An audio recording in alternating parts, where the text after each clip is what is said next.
A Twitter from the Atlantic by Barry Mahoney.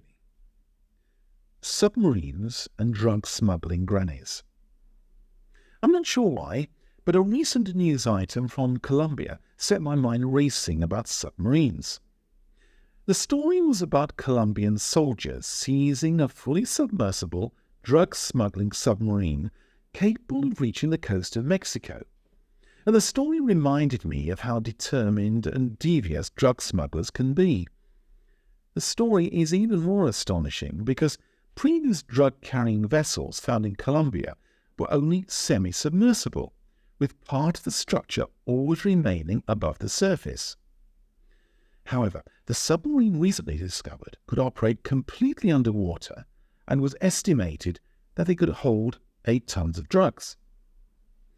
Apparently, the submarine could submerge up to 3 meters deep and was equipped with a 5-meter periscope and had the ability to travel to the coast of Mexico without surfacing, a journey taking 8 to 9 days.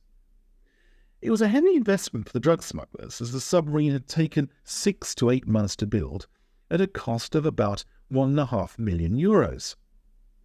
Colombia has seized at least 32 semi-submersible vessels designed to smuggle drugs in recent years, including a dozen last year. All of this puts into context the number of pensioners who have been caught smuggling drugs from the Canary Islands in recent months.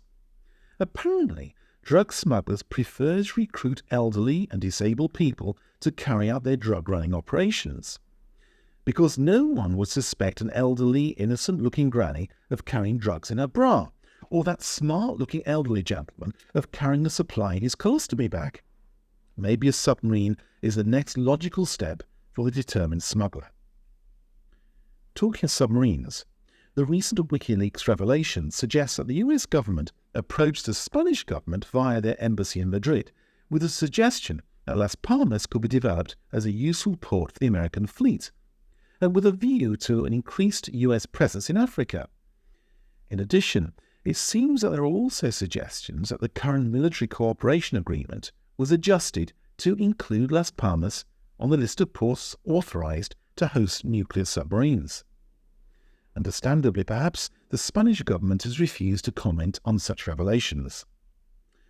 Well, can you imagine nuclear subs ducking and diving off our islands? Or maybe they do already.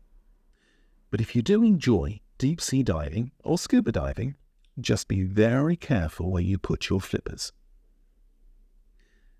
If you enjoyed this Twitter, please have a look at my website, www.barrymahoney.com. Thank you for listening.